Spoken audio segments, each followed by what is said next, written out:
Talking Across the Divides is composed of 10 modules. The first one is the purpose of the project. The second one is the theory of change. The third one is the method that we teach. We teach something called the REACH method. We'll go into it in depth. 4, 5, 6, 7, 8 focus on that method and each step of it. Session number 9 reviews and summarizes, and then session 10 gives you some additional things to think about. Hi, my name is Dr. David Campt, and I'm with the Dialogue Company and the Voice Project. I'm so grateful to be talking to you because I'm excited to share some important skills that are important for America today. Our democracy is at risk. Why? Because we can't talk to each other. We need to be able to talk to people who disagree with us. We've lost the skill to do that. And so the information I'm going to share with you in this course will allow you to turn an exchange with somebody you disagree with into a productive dialogue. This is vital that we do that. People are more divided than ever before. People are talking about maybe we'll have a civil war. The Russians are attacking us to further our divisions. People can't go home for the holidays. Relationships are getting broken up. We need to find out how can we talk to each other about politics, about the thing that controls our lives so much. The purpose of the Voice Project, Voice stands for Voters Organized to Influence Critical Elections. The point of it is to provide ways for people to have more productive dialogue about the issues that affect us deeply. It's important that we do this, and so I'm grateful for your interest in trying to improve our democracy, in trying to improve your relationships, and trying to bring more compassion to this world that needs it so much. So thank you so much, and let's get started. This course is based on several ideas that collectively constitute a theory of change. One of those ideas is that one person can issue an invitation to another person using a dialogue frame and invite them into an exchange that feels more like a dialogue than a debate.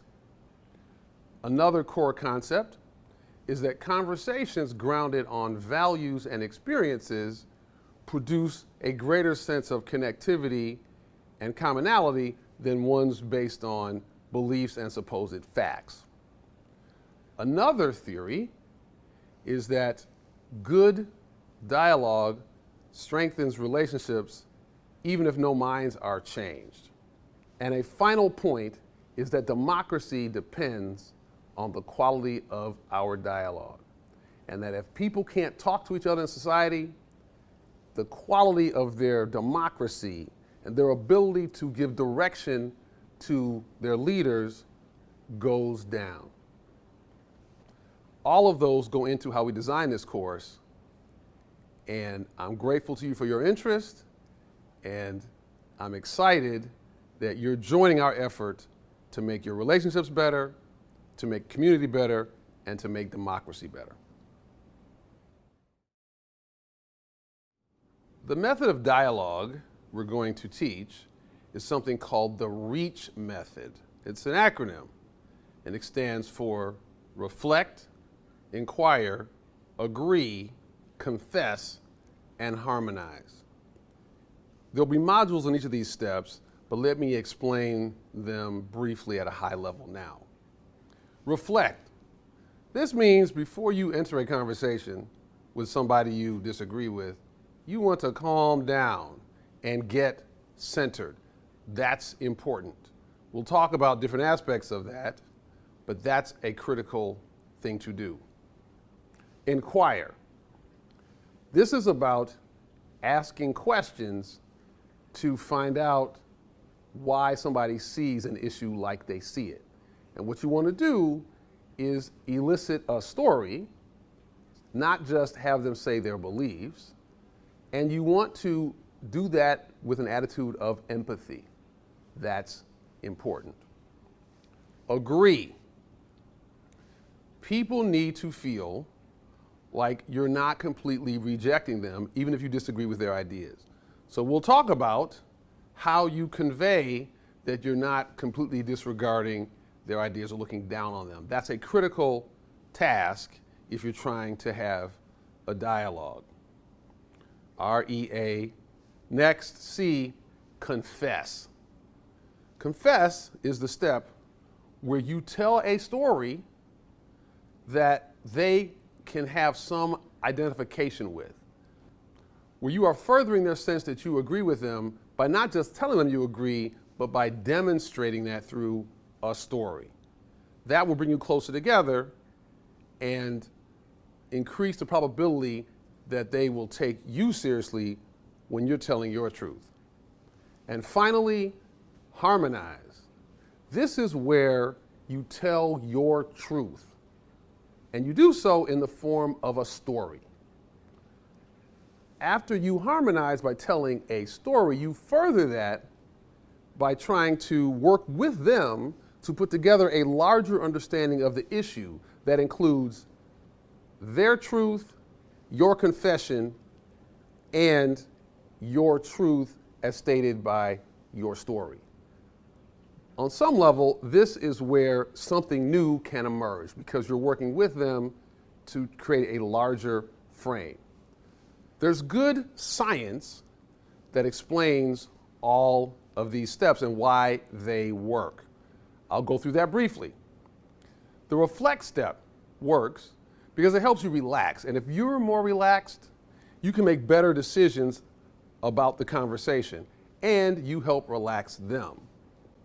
Inquire. There's good research that shows that the best way to get somebody to listen to you is to listen to them first. Agree. One of the things we know is that when we feel our ideas are under attack, the same part of our brain that lights up when we're under physical attack lights up. So what we want to do is to show some agreement so they see us less as a threat and see our ideas as less of a threat. Confess. People need to hear that you deeply understand where they're coming from and that you're not on the other side. And a moment of confession, which we will discuss how to do that, is very valuable in shifting the conversation. That vulnerability often shifts the dynamic in a conversation. And then harmonize is when you tell your truth, you tell it in the form of a story. Hopefully you fire up something in them called mirror neurons that helps them identify with you. Our mind likes order. And so working with them after that to figure out how can we make sense of all of this is something we're naturally drawn to do. And if we do it successfully, it brings us closer together, even if we don't change our own views. How does this apply to this election? You could do what I'm talking about on any topic. It's a general dialogue model. But in this course, I'm going to focus on doing this method, the REACH method, on 4 issues that are relevant to the 2020 election. One of them is the issue of the coronavirus. How are we grappling with that? A second is the issue of race relations. A third is the issue of immigration. And a fourth is the polarization that 80% of Americans think is a problem. You can use the method on any issue, but I'm going to give you some guidance about how to use it on those issues because they're relevant to the election and are likely on the minds of a person that you're talking to. Reflect. This is the part of the process where you calm down so you can make good choices. In reality, though, the reflect step, you can think of it as having a couple different components. The first element is relax. It is valuable to make a conscious action that's designed to relax you. There are several of these available. If you're on the learning platform, you can download them. If you're not on a learning platform, you can take a screenshot, and there's examples of ones that our learners have used to find with great impact. You want to rekindle your affection or potential affection for the person. So you want to think of something you like about them, or some, if you know them, something that they did that you really admire, maybe a skill you don't have.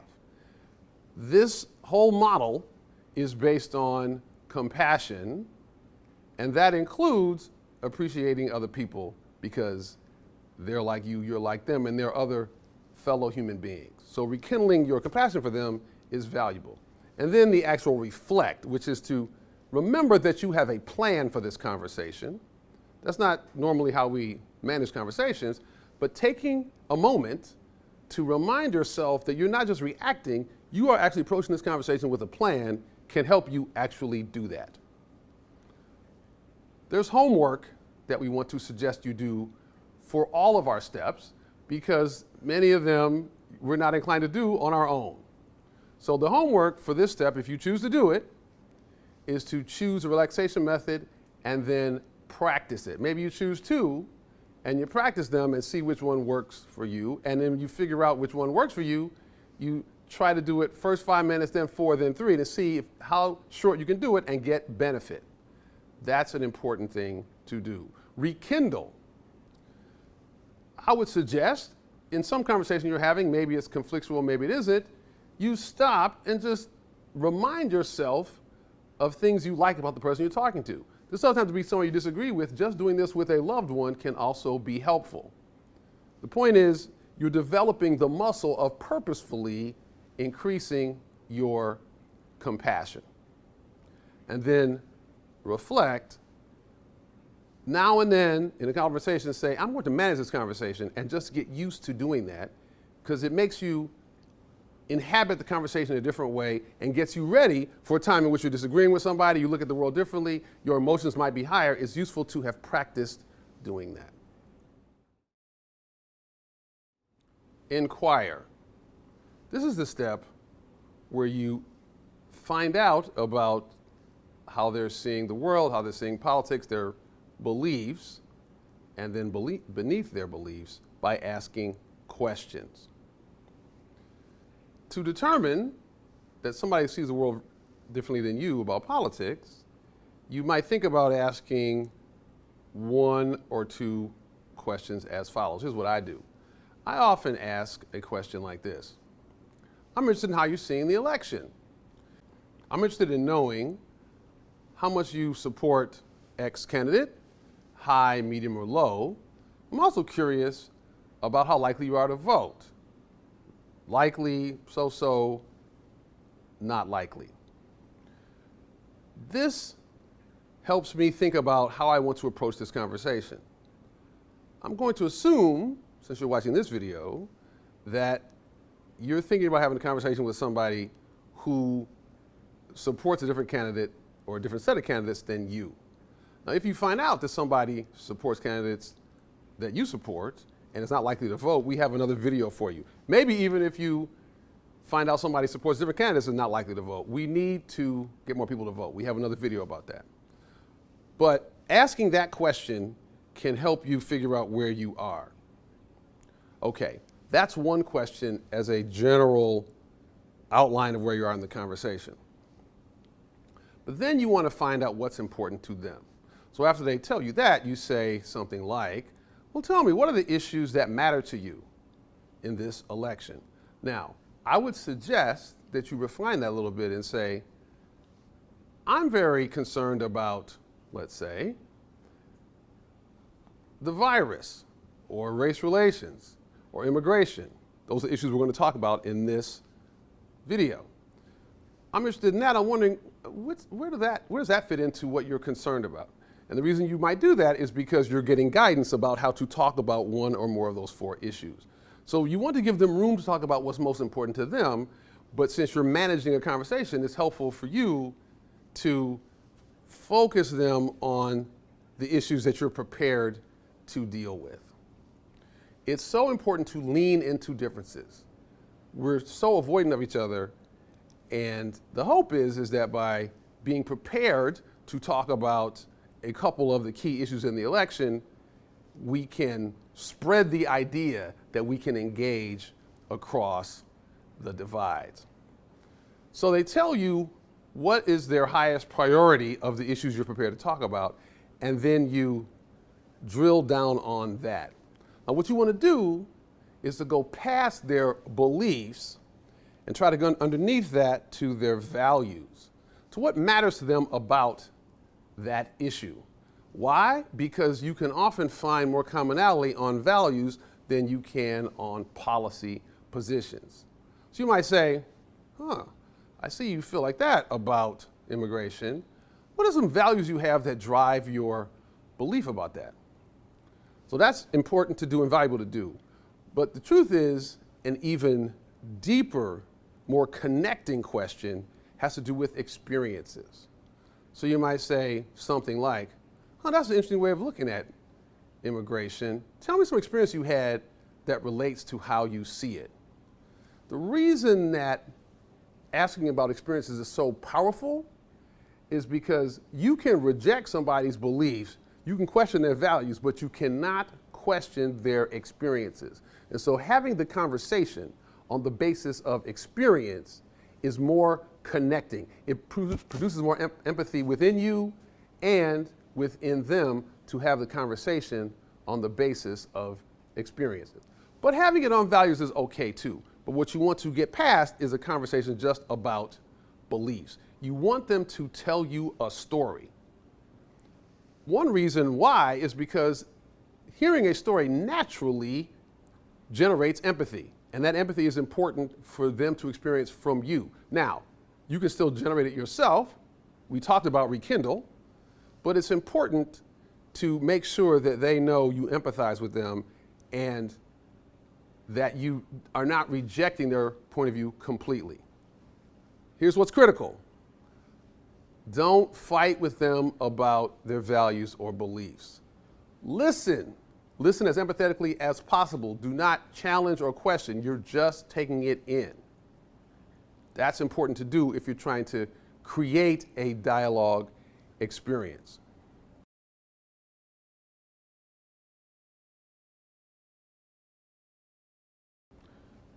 What's the homework for this? You might not be used to asking people about the values beneath their beliefs. So even before you try to engage somebody you disagree with, you might engage somebody that you don't disagree with, that you agree with, somebody in your family. And just say, that's an interesting way of looking at that. Tell me a value that's beneath that. Why might you practice this? Because we're not used to asking that question. Same with asking about experiences. Tell me, what first happened to you that made you start thinking that way?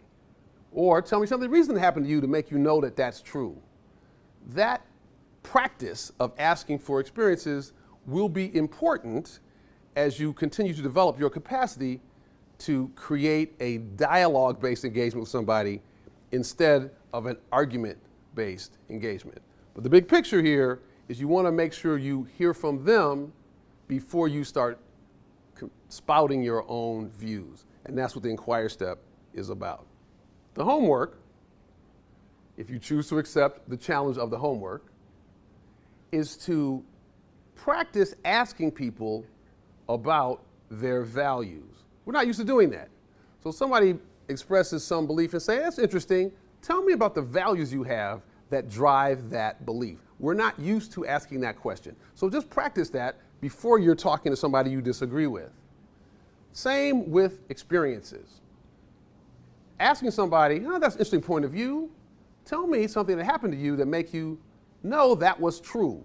We don't usually have conversations like that. But I can tell you as a dialogue specialist, that kind of conversation is much superior to just about beliefs. So you want to practice going beneath beliefs to values, or even better, to experiences, which is the basis of a better conversation than just beliefs.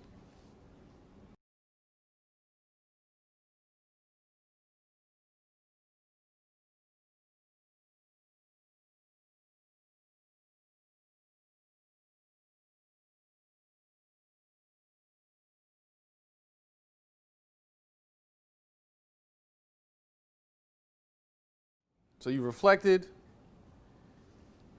you've inquired, you've gotten them to tell you about the values or even the story that underlies their belief. Now it's time to agree, time to convey verbally that you have some level of agreement with them. Now, if they're on the opposite side politically than you, you're probably not going to agree at the level of policies. But you might be able to find agreement at the level of values. And that's important to try to convey. So for example, suppose you're a conservative person talking to a liberal, and the liberal has expressed their feelings about immigration policy and wanting it to be different because of the value of compassion. Well, you don't agree with their policy choices, but you do agree that compassion is important. So you might say that. Or it goes the opposite. Suppose you're a progressive person talking to a conservative person who likes stricter immigration policies because they think of the orderliness and fairness of our system. You might disagree with them about the policy, but you do agree, perhaps, with the importance of fairness and orderliness in big systems. We could do a similar analysis on the other issues. On COVID, you're a liberal person and you believe in more strict mask wearing, a stronger tendency to do lockdowns. So that's your position. The conservative person you're talking to believes the importance of keeping the economy strong because people get sick or have bad consequences from shutting down the economy. You believe that it's important to maintain a good economy too. You can align with the value even if your policy choice is different. And that goes the reverse way too. If you're a conservative person who is talking to a liberal person wants more of those restrictions because of their sense that everybody should be safe. Well, you believe in safety too. You don't believe the exact same thing about how to get there, but you believe in the underlying value of safety.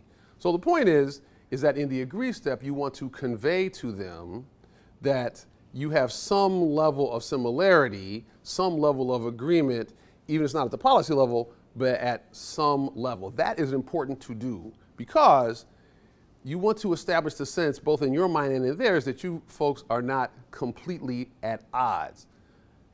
Letting them know that there's some level of agreement, at least at the values level, is a valuable thing as you continue on because you're trying to explore in an open-hearted way where you agree and where you disagree. And having some sense of agreement is really important.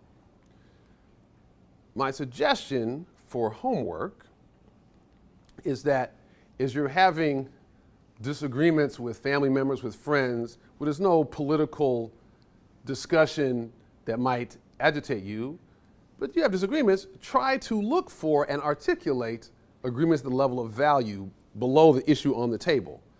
Just trying to do that and articulating that helps you practice that skill, which will be important when you're talking to somebody whose beliefs you might find abhorrent or at least very different than yours. It's useful if you've practiced that in a setting in which you're less agitated, there's less on the line, and you can be calmer about the attempt to do it. So we reflected, we've inquired about how they feel, we've agreed, at least at the level of values. Now confess. What do we do? This is the transformative step. This is when things shift, if you can do a good job of confessing. So there's two levels of confessing that I would suggest that you consider. One level is confessing a weakness. So let's look at the four issues that we discussed. Race relations. If you can find a way to confess a kind of a weakness around that, a common weakness that every human being is subject to is the weakness of unconscious racial bias. That occasional thing that comes up, hopefully not too often, where we look at people as other and perhaps inferior to us.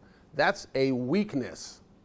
And if you confess that, that can be very transformative to your conversation.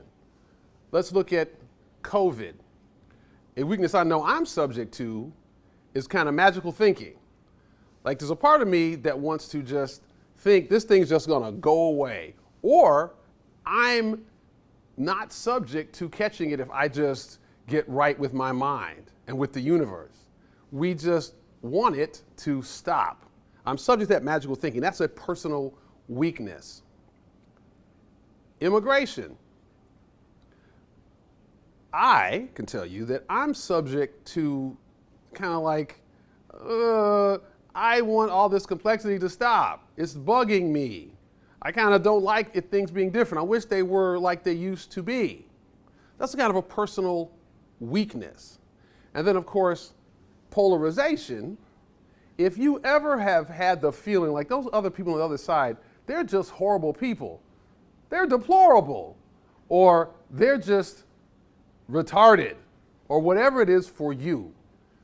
If you ever have had that feeling, that's a personal weakness.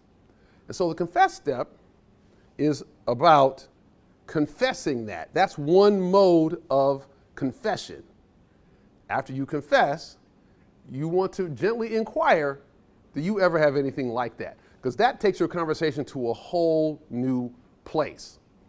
There's a separate type of confession, and this is especially useful for people who are highly identified with their ideological position. And the second type of confession is a confession that, sometimes y'all are right. What does that look like?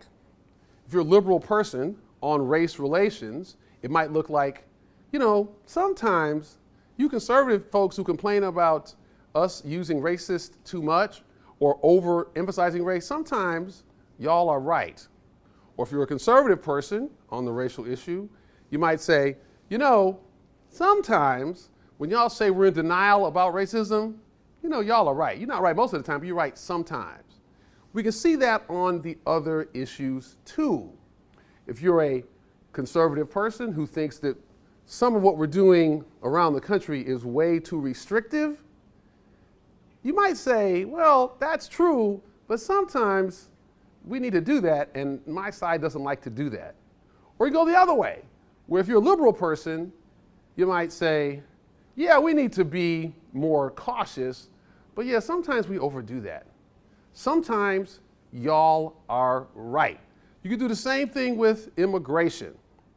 If you're liberal, you might say, well, I believe in more liberal immigration policies, but sometimes my side overdoes that. Sometimes people call for something that feels like open borders or wants to give benefits to people that I think Americans, legal Americans should be in front of them, right? Or if you're a conservative person, you might say, we need to have strong immigration, but sometimes when y'all say that what's driving our side is a kind of a xenophobia, that's true. So on polarization, it doesn't work as well because both sides are subject to polarization. Here's the point. Confessing that their side is sometimes right, and then giving an illustration of that, making them feel that instance when, yeah, I felt that our side was wrong, that can be transformative to your exchange. So that's a second way of confessing.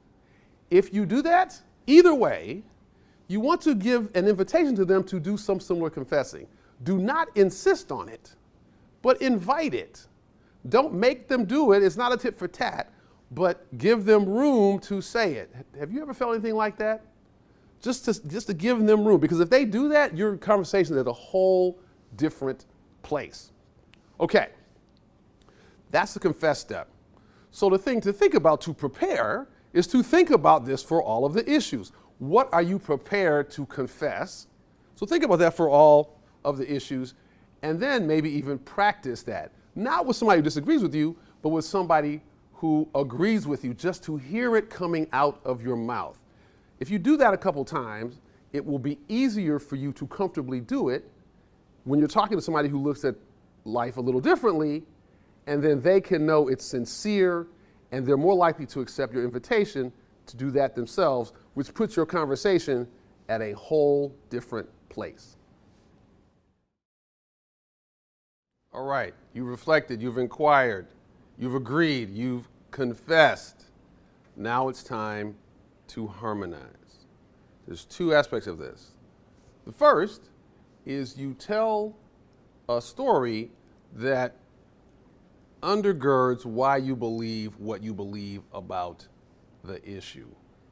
So you're a conservative person and you believe that we're making too big of a deal out of racism. So you tell a story about something that happened at work where somebody was accused of being racist and it was inappropriate, or a racial equity policy was in place that caused more problems than it should have, and you think this is what happens generally. You tell a personal story. The more personal and the more recent, the better. You're a liberal person and you think that so much of the immigration discussion is driven by prejudice. You tell a story about what you have seen in that regard. Maybe you tell a story about your own prejudice. The point here is that you try to convey your belief in your position based on an experience. And the closer it is in time and the closer it is to you, the better. Now, it might be a long time ago, it might be a secondhand story. Don't leave those off the table, but the closer it is to present, the better you are. So that's step one of harmonize. Step two, after you've done that, hopefully they're with you on that. They're not fighting you on that, hopefully, because remember what you've done is you've agreed with them and you have confessed. They should have liked that. So hopefully they won't be fighting you on your story. You've told your story of your truth. So now you try to work with them to come up with a larger frame to understand everything. Is there a frame? Is there a way of understanding this that can help us integrate your truth, my confession, and my story? Is there a way we can understand all that together? And you work with them to see. You may come up with it, you may not come up with it, but the point is that you're engaged in a collaborative process of trying to find a way to honor all of the truths at the table. You're trying to find a way, for example, to accommodate the fact that somebody thinks that we make too big a deal out of police protest. Somebody's had an experience where the cops have treated somebody badly. Maybe is it possible that there are good cops and there's still racism? You try to come up with a bigger frame to try to integrate all of those truths. That's the harmonize step. So the point here is that these disagreements don't have to undermine our sense that we can be in community and in communication with people who believe something differently than we do. That's the point of all of this, that we're trying to manage the conversation so that we can look for collaboratively a larger truth. Now, there's actually a third step, and the third step is put a bow around this conversation. If you've done what I've been talking about, you're having a different conversation than Americans typically have who disagree with each other.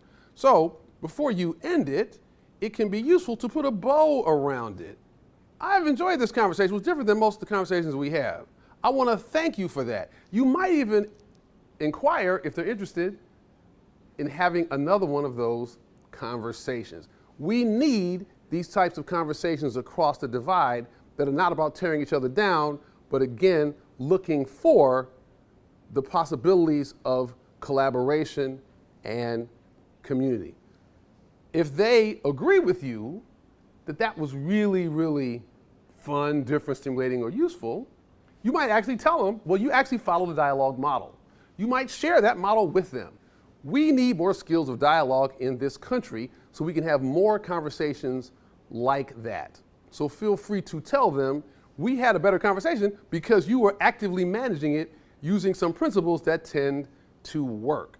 You can encourage them to try methods like this because it is so important that Americans learn how to talk to each other if we're going to strengthen our democracy. One of the things that is useful to do to try to bridge some divides between conservatives and liberals in our society is to understand the conservative orientation and the liberal orientation in a broader context. So I'm going to give you two ways of thinking about that. People who study these mindsets have gravitated towards one explanation called moral frameworks theory that helps explain the differences between conservatives and liberals in a way that's kind of objective and useful to understand. So the way we think about it is this. There's 5 moral frameworks that human beings use worldwide overall. I will go through them briefly and then discuss how conservatives and liberals look at those things differently. So one of the dimensions is the dimension of caring. Is something harmful or something caring? That's a moral dimension to analyze. What's the degree to which an action or a person or a society is behaving in ways that's harmful or caring? That's one dimension. A second dimension is the justice, fairness dimension. What's the degree to which a person or a community is operating in a way that's fair and just to everybody? There's a third dimension, and that's the loyalty dimension. What's the degree to which a person or system is operating in a way that sufficiently considers issues of loyalty to appropriate groups? A fourth dimension is authority. What's the degree to which that people or systems operate in a way that shows sufficient deference to appropriate authority? And then the final dimension is the purity or sanctity dimension, which has to do with what's the degree to which that a person or a system is sufficiently acknowledging the sanctity of people, of thought systems, of substances, of society, all of that. So that's 5 different dimensions. So here is what's important to notice. As a general matter, liberal people tend to really emphasize those first 2 dimensions of caring and fairness and justice. Whereas conservative people tend to put more relative emphasis on the other 3, loyalty, authority, and purity, than the first 2. Some scholars find that they view all 5 the same. Others say they emphasize the last 3. But the point is that difference is an important general difference. And we can see that difference in our political debates in a variety of ways. Here's what's useful to think about as an attitude adjustment.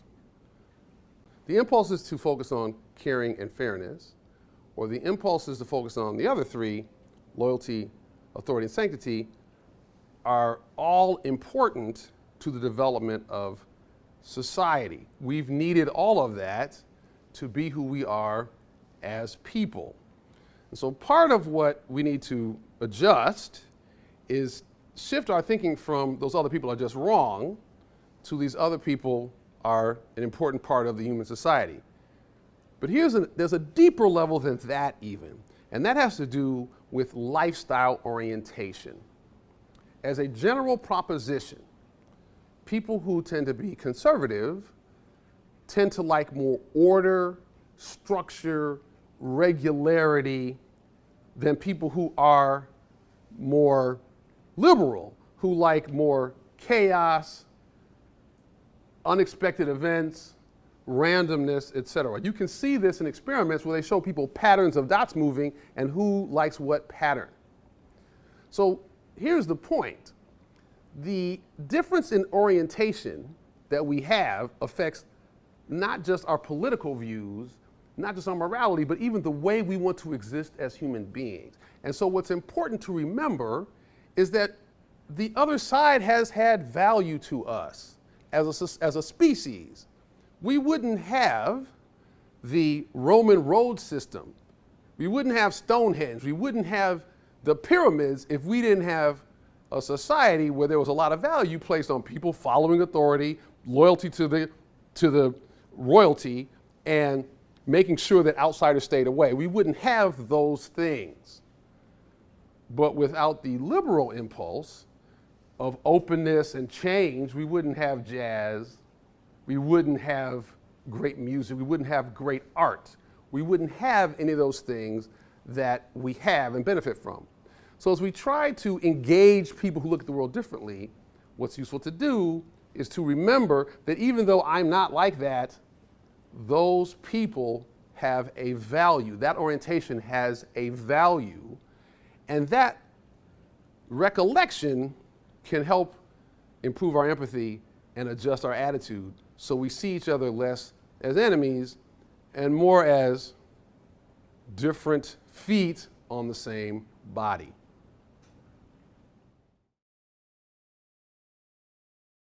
Congratulations.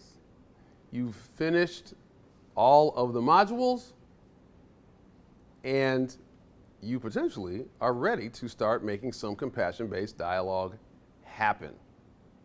Just to summarize, we went through some discussion about why this project exists, from the point of it to the theory of change to the method. Then we went down all the steps of the method. Hopefully you were doing your homework.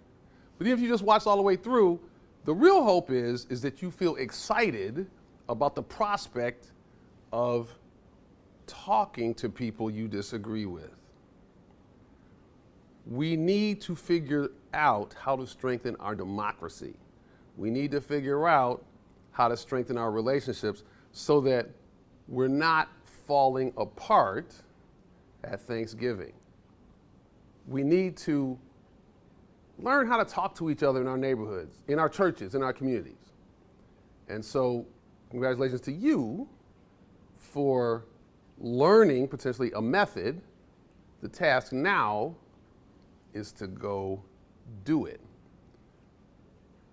One other thing I'll point out. We just shared a method of dialogue that's designed to be open and impartial and fair to everybody and not biased. Here's what you need to know. If you were trying to influence somebody, you would likely use the same method with some small modifications, because ultimately, engaging people in a dialogic process is a more effective way of influencing them. You might do things a little different because you're trying to not just explore, but to influence, but you'll be more likely to do that if you actually employ a similar strategy. You are welcome to adapt this strategy for persuasive purposes, because here's the point. You're more likely to influence somebody if you show them compassion, if you listen to them, if you move the conversation to storytelling. So the same methods that you would use to have an honest exploration of issues are those you would use to try to influence people. If we're going to make the America that we need, that's going to survive these assaults from other places, we all need to learn dialogue skills. And I want to thank you for your attention, and I want to encourage you to get out there and start talking to people that you don't normally talk to.